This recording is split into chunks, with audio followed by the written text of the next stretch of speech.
आइए हम साम्स 38 पढ़े। हे यहोवा, क्रोध में आकर मुझे छिड़क ना दे और ना जलजलाहट में आकर मेरी ताड़ना कर, क्योंकि तेरे तीर मुझ में लगे हैं और मैं तेरे हाथ के नीचे दबा हूँ। तेरे क्रोध के कारण मेरे शरीर में कुछ भी आरोग्यता नहीं, मेरे पाप के कारण मेरी हड्डियों में कुछ भी चैन नहीं, क्योंकि मेरे अधर्म के कामों में मेरा सिर डूब गया और मैं भारी बोझ के समान मेरे सहने से बाहर हो गया है। मेरी मूढ़ता के कारण कोड़े से लगे मेरे घाव बसाते और सड़ गए हैं। मैं बहुत दुखी और झुक गया हूँ। दिन भर मैं शोक का पहरावा पहने हुए चलता फिरता हूँ, क्योंकि मेरी कमर में जलन है और मेरे शरीर में आरोग्यता नहीं। मैं निर्बल और बहुत ही चूर हो गया हूँ। मैं अपने मन की घबराहट से कराहता हूँ। हे प्रभु, मेरी सारी अभिलाषा तेरे सम्मुख है और मेरा कराहना तुझसे छिपा नहीं। मेरा हृदय धड़कता है, मेरा बल घटता जाता है, मेरी आंखें की ज्योति भी मुझसे जाती रही। मेरे मित्र और मेरे संगी मेरी विपत्ति में अलग हो गए और मेरे कुटुंबी भी दूर जा खड़े हुए। मेरे प्राण के ग्राहक मेरे लिए जाल बिछाते हैं और मेरी हानि का यत्न करने वाले दुष्टता की बातें बोलते और दिन भर छल की युक्ति सोचते हैं। परंतु मैं बहरे के समान सुनता ही नहीं और मैं गूंगे के समान मुंह नहीं खोलता, वरन मैं ऐसा मनुष्य के तुल्य हूँ जो कुछ नहीं सुनता और जिसके मुंह से विवाद की बातें नहीं निकलती। परंतु हे यहोवा, मैंने तुझ ही पर अपनी आशा लगाई है। हे प्रभु मेरे परमेश्वर, तू ही उत्तर देगा, क्योंकि मैंने कहा ऐसा ना हो कि वह मुझ पर आनंद करे। जब मेरा पाँव फिसल जाता है तब वह मुझ पर अपनी बड़ी बड़ाई मारते हैं, क्योंकि मैं तो अब गिरता ही पर हूँ और मेरा शोक निरंतर मेरे सामने है। इसलिए कि मैं तो अपने अधर्म को प्रकट करूंगा और अपने पाप के कारण खेदित रहूंगा। परंतु मेरे शत्रु फुर्तीले और सामर्थी हैं और मेरे बैरी बहुत हो गए हैं, जो भलाई के बदले में बुराई करते हैं। वे भी भलाई के पीछे चलने के कारण मेरा विरोध करते हैं।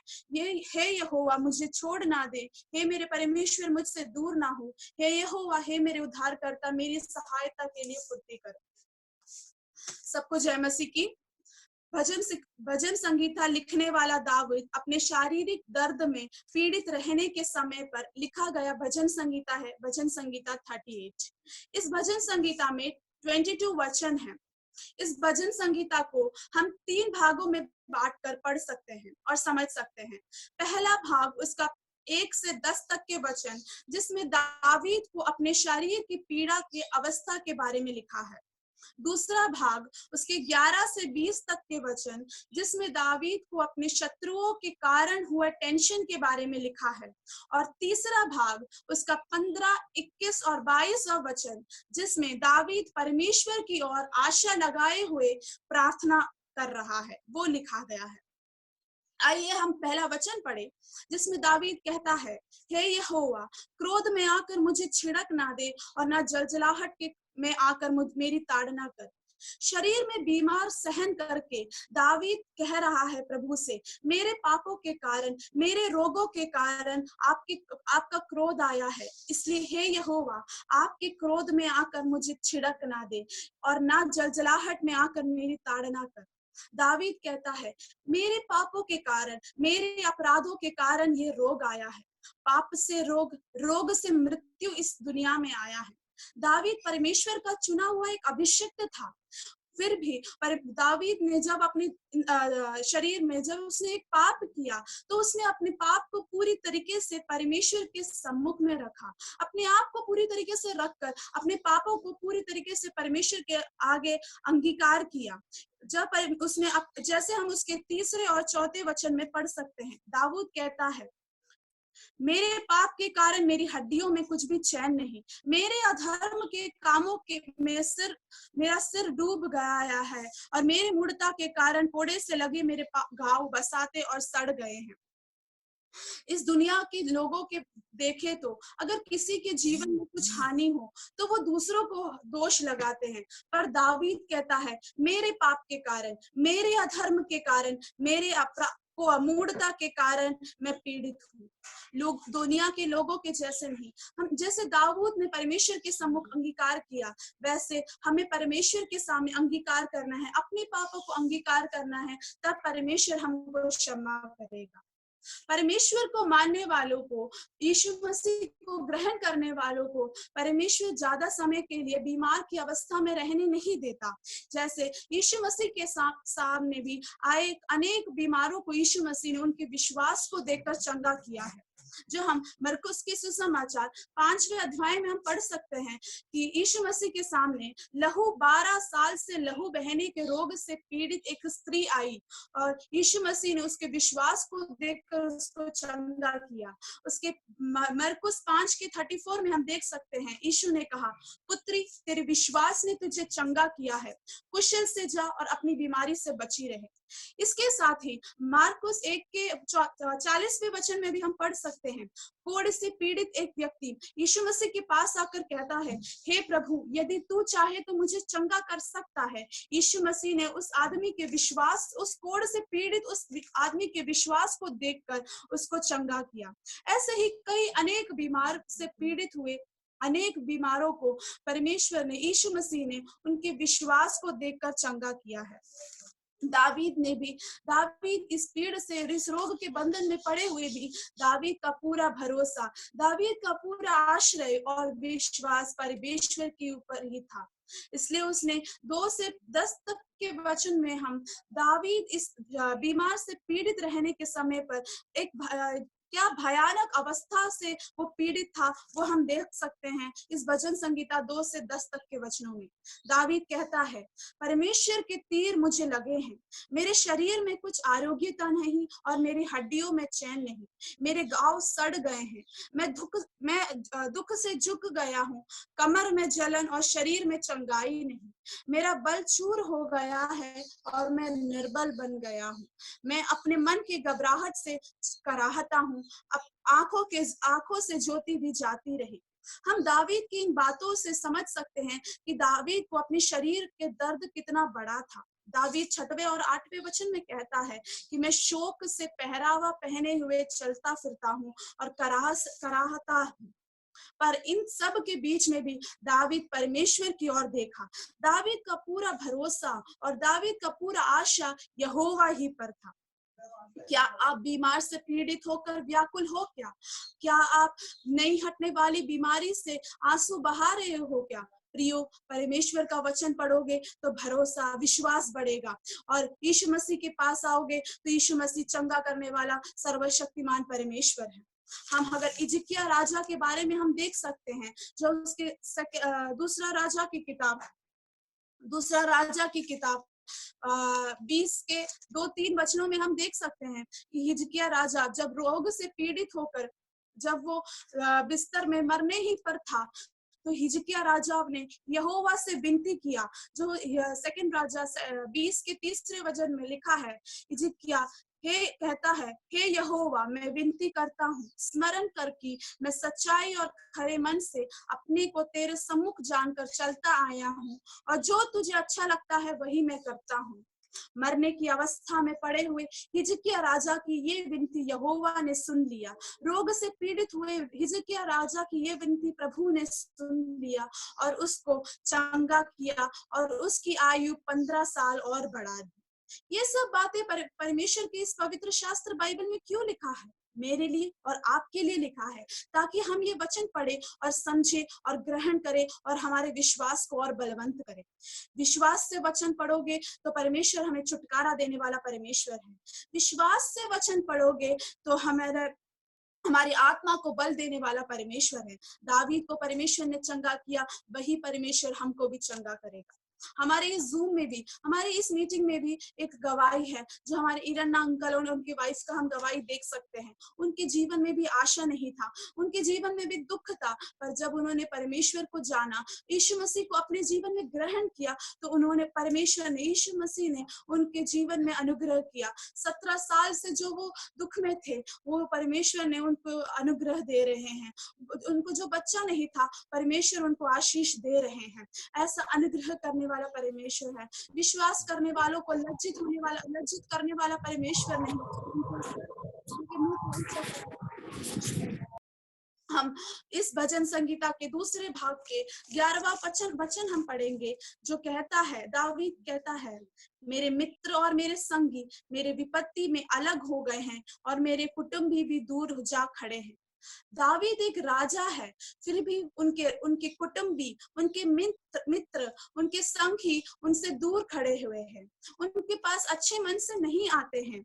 एक व्यक्ति जब बल से और शक्ति से अच्छा होता है तो वो दूसरों के लिए भलाई और अच्छा काम और मदद करता है। पर जब एक व्यक्ति शरीर रोग से पीड़ित होकर पड़ता है, तो जैसे दावीद के साथ हुआ वैसे हमारे साथ भी हो सकता है, हमसे भी दूर हो सकता है। पर परमेश्वर हमसे दूर होने वाला व्यक्ति परमेश्वर नहीं है, हमारे संग रहने वाला परमेश्वर है।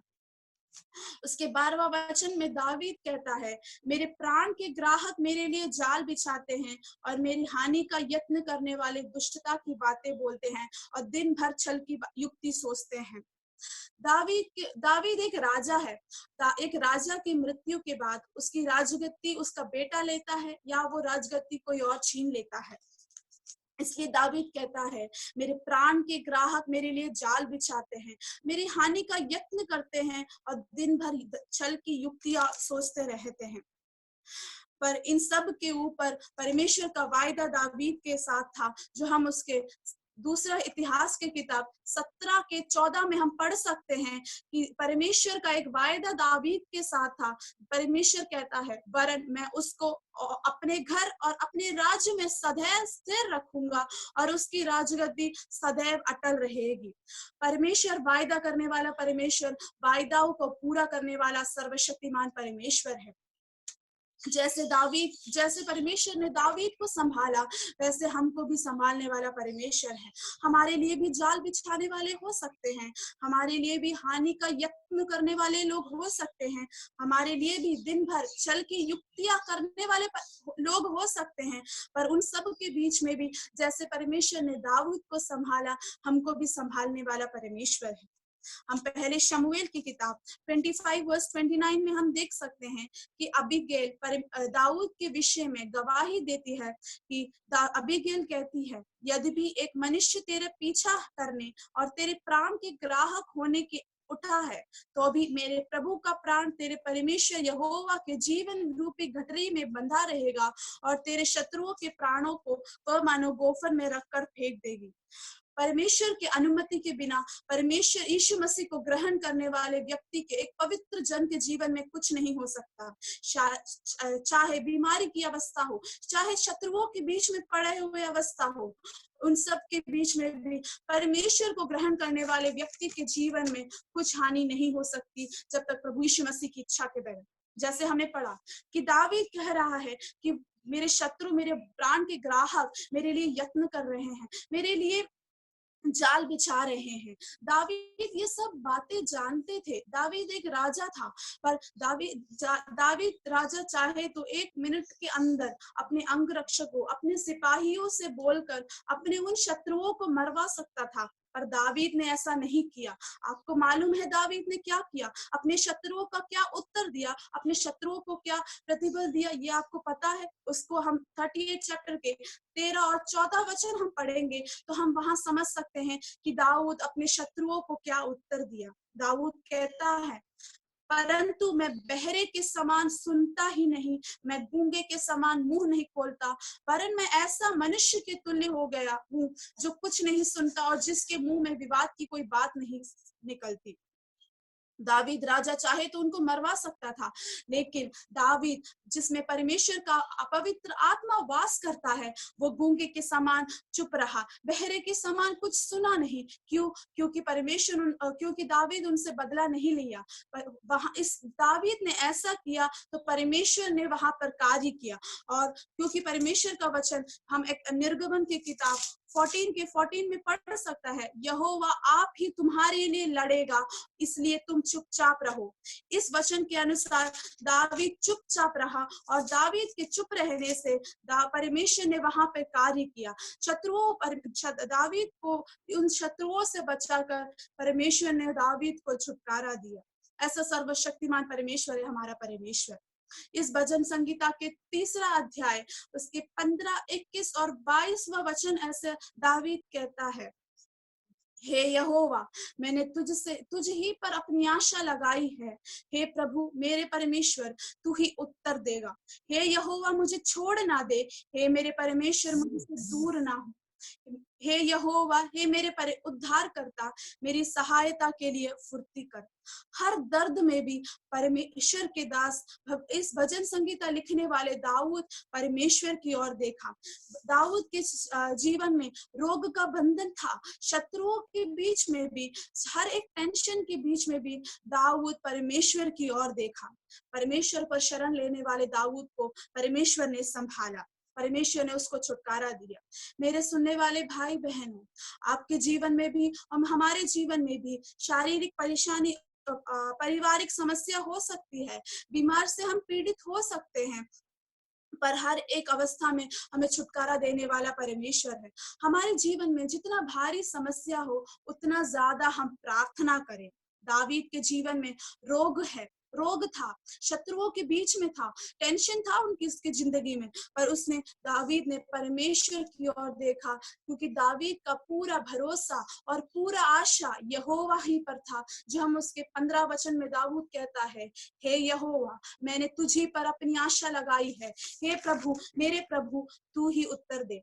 दावीद के ये जीवन में ये दृढ़ निश्चय था कि यहोवा ही उसको उत्तर देगा। ये दृढ़ निश्चय और ये आशा हमारे जीवन में भी हो कि हम, चाहे हमारे जीवन में दुख हो, चाहे हमारे जीवन में बीमारी के क्लेश में हम पड़े हो, चाहे हमें शत्रुओं से घेरे हो, फिर भी उस अवस्था में हमें छुटकारा देने के लिए परमेश्वर है। परमेश्वर हमको उत्तर देकर हमारा उद्धार करेगा। ये आशा के साथ हम अपना ईसाई जीवन धीरज के साथ दौड़े, हम कमजोर ना होकर, पर ये विश्वास रखे कि जय परमेश्वर से है, उद्धार परमेश्वर से है। ये वचन हम मेरे जीवन में और आप सबके जीवन में एक आशीष का कारण बनने के लिए परमेश्वर से प्रार्थना करेंगे। ये समय दिए जॉयल अंकल को भी मैं धन्यवाद करती हूँ कि उन्होंने मेरे को इतना समय दिया, इसलिए आगे समय जॉयल अंकल को देती हूँ। और दानियल अंकल को भी मैं धन्यवाद करती हूँ कि उन्होंने मुझे समय दिया।